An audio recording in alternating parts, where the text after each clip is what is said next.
Hi, class. This is Dr. Rodgir Cohen here, and I am privileged today to be with a subject matter expert, Dr. Mittleman. Welcome, Dr. Mittleman. Please tell us about yourself, who you are, and just give us a little bit of a background of you. Oh, thank you, Dr. Cohen. It's a pleasure to be here. So, I'm a retired professor at this point of Jewish thought. I taught for about 35 years at two institutions, two colleges. And I'd say my greatest satisfaction, meaning in life, is my two kids. And my wonderful marriage for almost 40 years. Unfortunately, my wife passed away a few years ago. Um, I really, really, really like fly fishing. We have a lot of good trout streams here in Pennsylvania. And even more, I like writing books. So one of my books was called Does Judaism Condone Violence? And that was a philosophical study of ethics, violence, the use of the concept of holiness, which is distinctively religious, and how it gets co-opted by, uh, I would say, in very unethical ways. So if you take holiness very seriously and put that at the heart of religion, it can put you on a collision course with moral norms. That was kind of the problematic of that book that I was trying to work out. I love the premise that you bring to the table. Before I get to the first question, when we talk about moral norms in Judaism, what is the moral norm to which we draw from? Well, I would follow those Jewish teachers who think that there's morality outside of Judaism. It's not a Jewish invention. Uh, People were living moral lives before the Torah was given on Mount Sinai, so to speak. So I think Judaism, in one of its voices, understands Jewish ethics, Jewish law, Jewish normativity, to use a philosophical term, as building on a pre-existent sort of natural law ethics that come with the human person. Um, and some Jewish thinkers think that Jewish law sort of raises natural law to a higher level. Some of them think it completely sort of negates natural law and replaces it. I don't care for that view very much. So I think Jewish law builds, Jewish ethics build on a threshold of normativity, of human decency, of human moral sensitivity, of human capacity for empathy, sympathy, compassion, other virtues. It's already there. Hmm. So I don't favor the view of a divine command morality that outside of revelation given to the Jews, with the Torah, nobody knows anything about ethics, and Jews wouldn't either if it were not for a list of commands. I think that view is, uh, well, it may be coherent, but it's certainly unattractive. Would these universal values, before we get to the first question, would they be consequentialism in a morality standpoint, or Kantian in your view, or what is is there a source code to our morality beyond Torah when we say natural law, or all of us have the same universal morality, do you think? So I think those are at least two different questions. Yeah. I take the first question to be, how do we analyze Jewish ethics and Jewish morality? Right. Um, does a Kantian framework, so-called deontology, and ethics of command, of duty, of obligation, Right. does that do it? Is it a consequentialist ethic? That is, you look at the consequences of good deeds. Right. Deeds are good because they have good consequences. Does that do it? Is it a virtue ethics where it really goes to personal excellence and the capacity to have fine judgment and to work toward your own perfection and the perfection of others? Is that it? It's something as ancient and complex as Judaism. It's all of the above and more. So I don't think the sort of toolbox of modern ethical theory uh, quite suffices to get any religious ethics right, particularly the ethics of Judaism. So that's sort of the methodological question. Um, the second question that you asked was more substantive. I think it was something like, what is really characteristic of Jewish ethics? I think what's characteristic of Jewish ethics is that uh, ethics and law are fluid reciprocal categories. Uh, and within this kind of melange of norms presented as laws and norms presented as moral principles, ethics, um, there is a pervasive concern for conduct, for Mm. doing the right thing, and for character, for being the right kind of person. And I would also say that ethics and morality are sometimes used interchangeably, but for those people who say, no, no, these are not just two words for the same sort of field, but there's an important difference there. I would agree with them, and I think the difference as applies to Judaism is that morality can be largely shared uh, Mm. among Jews and others. You know, there's some version of the golden rule in just about every culture we know. Treat others as you would wish to be treated. Even Aristotle says something like this, you know, treat like beings in a like way. Uh, but what ethics is a sort of vision of the good life. Mm. And I think the vision of the good life is unique to a religious system, in this case, a Judaic system. Um, and in that vision of the good life, there's a strong measure of critical obedience to the will of God, which is expressed in sort of the legal formulations. Um, but there's also a kind of attentiveness, very strong attentiveness to the other, to Right. the, honoring the other, the dignity of the other, respect, love for the other, and also a sort of sense of one's respect for oneself, of only permitting oneself to be a certain way, to act in a certain way. So I think conduct, character, law, ethics, morality, this all comes together in I think, a messy but very organic way in the world of Judaism. I love that answer you're giving us. So let's dig into some of the pre-formulated questions I had for from your work. Is there from ancient or and later rabbis, do you see violence interpreted differently, violent incidents interpreted differently? Uh, how has rabbinic thought shifted through time in this idea of ethics in violence? Yeah, so I don't, do your students know about ancient rabbinic Judaism and what I would mean if I say rabbinic Judaism?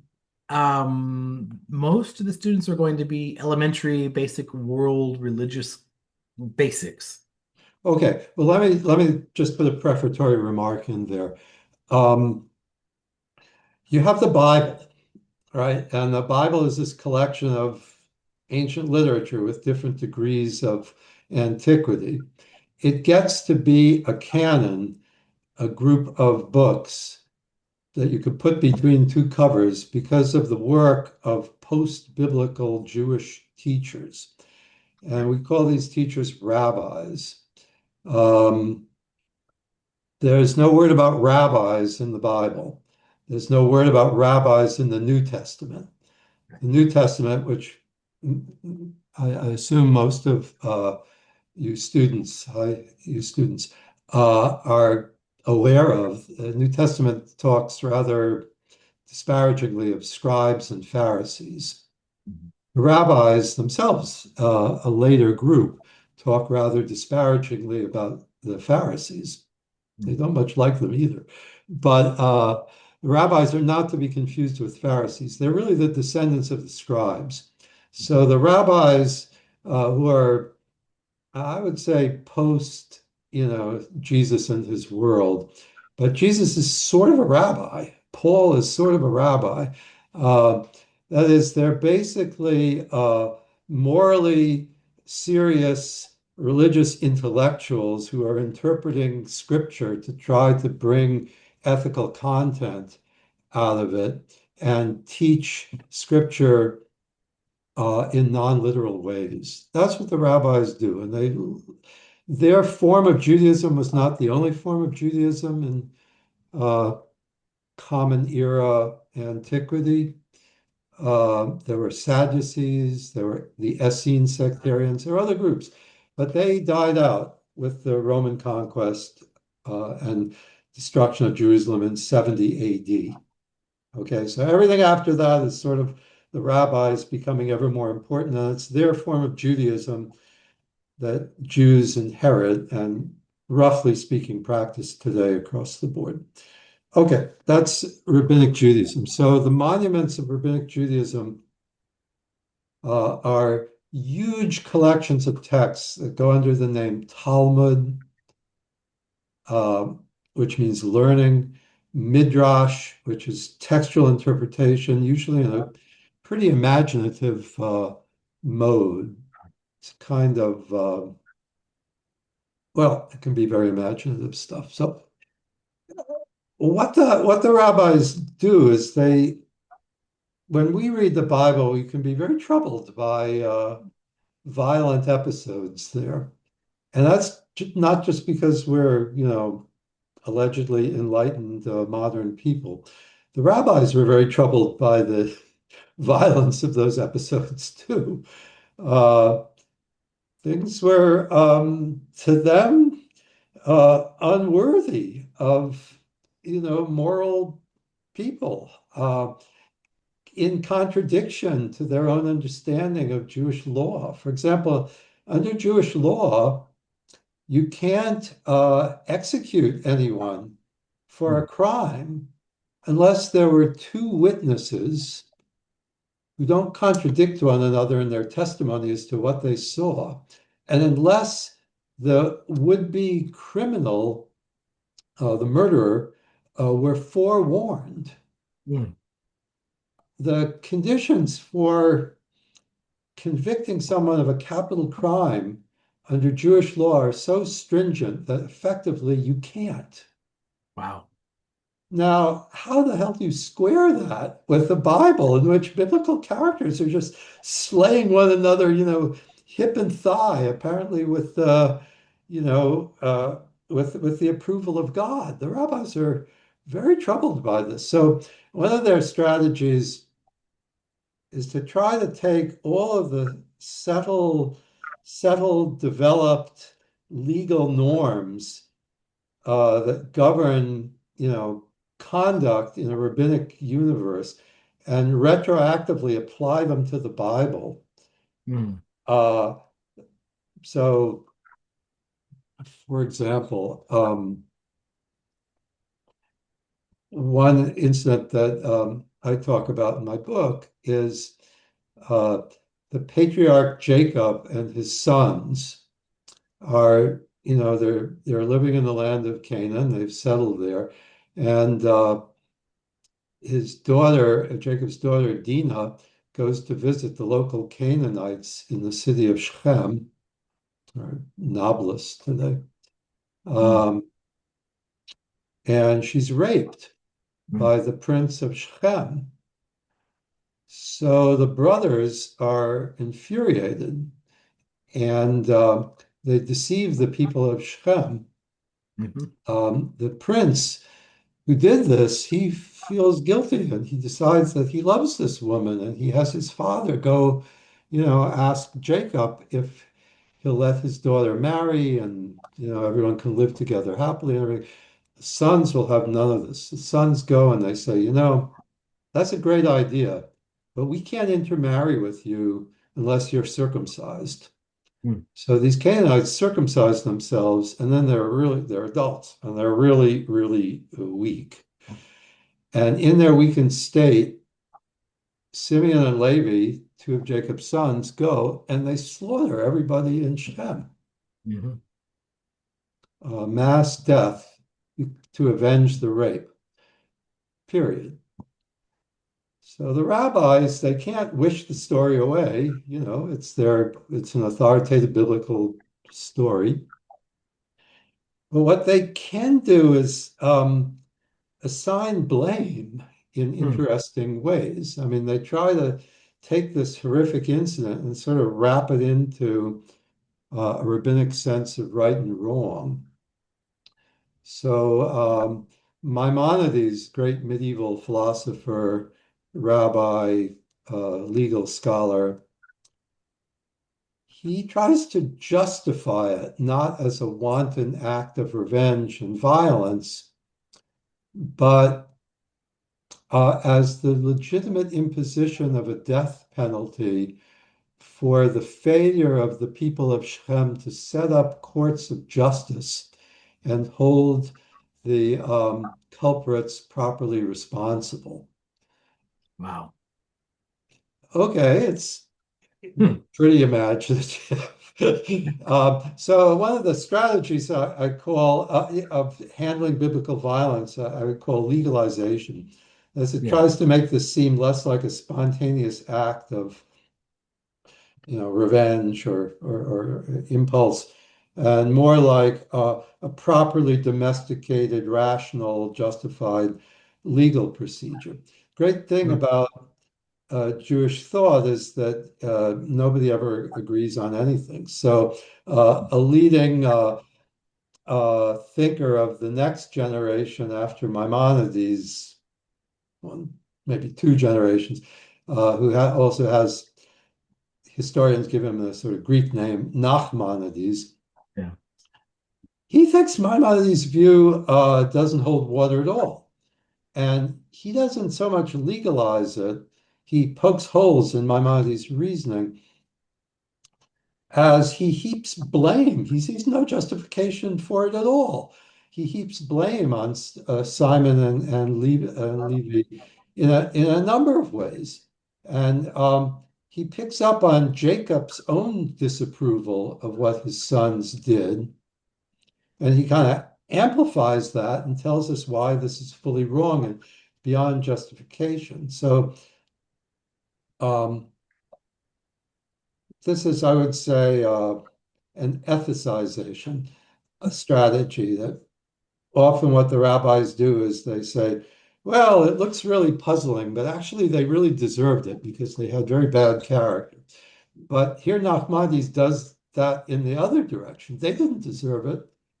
Uh, Certainly they should have punished the one who did that. But actually, Simon and Levi lied. Hmm. When those people circumcised themselves, they were likely being sincere. Hmm. And they could have decided that what happened was utterly wrong and they would repent of it and enforce a law on the culprit. And they could become, they could join the Israelites in being uh, not necessarily Jews, bit of an anachronism, but fearers of heaven who became worshipers of God. And Simon and Levi prevented them from doing that. How bad of them. And they lied. So anyway, Does, this is does a that bring us systematic thing with violence in the Hebrew Bible. does that bring us to then like a more of a modern view of defining Jewish ethics with violence as we go through two conflicting rabbinical views in the modernity? Where do we stand right now? And does this conflict with just war theories of the Western times now? Um, I mean, I think that any constraints on violence um, that amount to something like the just war tradition have to come from a rich reading of rabbinic texts. If you style yourself a biblical Israelite Mhm. and it's your job to slay Amalek in his contemporary instantiation, his contemporary avatars. For example, in the Second World War, some rabbinic teachers, said that the Nazis are effectively Amalek, who there's a commandment in the Torah to kill Amalek, to blot his name out from the world, every man, woman, and child. Uh, Maimonides would say, no, Amalek, no, there's no Amalek anymore. That's a dead letter. His star source is out of existence. All those people are scattered. It's a fossil. Um, but there certainly are people today, and some of them, unfortunately, equated the controversial Gazans as a whole or just Hamas. People spoke very brutally and very loosely and irresponsibly after the massacre on October 7th, 2023, equating at least Hamas with Amalek. So if you're a soldier, an Israeli soldier, and you style yourself a kind of biblical warrior, and you're Mm. out to slay Amalek, then it's no holds barred. And I do think there was some of that. I mean, I think that's documented. This is not speculative. Um, the various strategies that the rabbis have of containing um, the impulse to style yourself a biblical warrior fighting a commanded war, the equivalent of the Holy War. I think that they really need to be resurrected. I mean, the problem is that Jews until the 20th century were not, they were the victims of war. They were Mm. not much involved in self-defense, um, and they certainly weren't involved in aggressive war.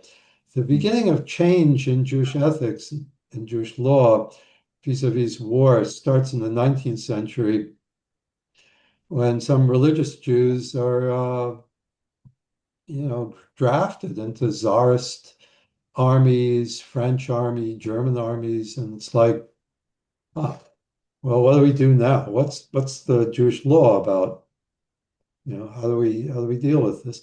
But the whole thing got supercharged after 1948 with the establishment of the State of Israel, which has been, in some respects, in the case of constant war for 70 some years. So I think it's very tricky. I don't think we can really increase our sensitivity toward the holiness and dignity of human life, the sacredness of human life, the rights of the enemy in combat Mm. as having the image of God, within him. I don't think we can do that without cultivating a military ethics grounded in charitable readings of Jewish law. But it's going to be very, very difficult to do because there's a kind of theocratic and messianic impulse that I'd say dominates religious Zionism in the state of Israel. And it sort of takes the most violent parts of Judaism and enshrines them as holy duties. Mm. So I think in some sense what we have here is a struggle for humane Judaism, for the future, what Judaism should be like. And Yeah, there's no strict equivalence between Jewish teachings on war and the so-called just war tradition in the Christian and now secular West. I think you find elements in Jewish teaching which align with important just war principles like discrimination and proportionality and just cause and things like that. You can find elements of that, but it's not synthesized along those lines as an ethics. So, in theory, Israel, as a member of the community of nations, has signed on to those treaties that require so-called international humanitarian law, which Right. is, the modern incarnation of the just war tradition. So, rules of engagement, proportionality, distinguishing between non-combatants and combatants, whether acceptable collateral damage. Yeah, that's that is part of Israeli doctrine. But when that gets sort of in conflict with these valorized, I'd say unfortunately valorized biblical holy war ideas by certain troops. And I love your idea of the holiness factor. When you speak of this, are you referring to like Judaism or the nation state or the state of the political state, or are you talking about the individual and in their personal rights of holiness towards other people? Well, both. Um, I mean, Israel proclaimed itself in its Declaration of Independence. Let me say, presented itself at its founding basically as a secular, democratic nation whose ethics would be that of Western democracies attached to a kind of prophetic ethics of human dignity, equality, and so on. Sort of like our Declaration of Independence, very secular in some ways, but making an appeal to nature's God. So you had a similar thing there, and the founding generation of Israel's leaders basically were, secular socialist Zionists who didn't want anything to do with religion. It was something that, they tolerated, and they used the Bible as a sort of a secular text, as the history of the ancient Jewish people in its land, as sort of a curriculum for the nation. The same way that in our founding period, educated people studied the Greek and Latin classics. That's what it, was to have ideals of liberty and freedom.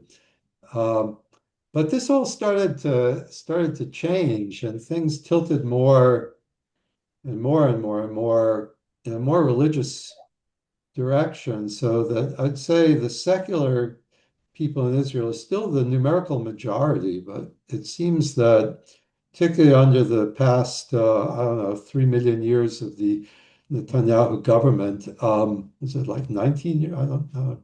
Yeah. Uh, these really strident, very nationalistic religious voices with the sort of messianic, apocalyptic attitude, they've got, I'd say, gotten way more salience Mm, in the society than many people would want, and in the army. yeah. This brings us to like a half hour already. Such great discussion. It goes so quick. Do you have any concluding statement to leave us with before we close off? Yes, don't lose hope. Love it. Love it very much. I extend my gratitude to you for being here, and I just thank you so much for your time. Thank you. It's been a pleasure.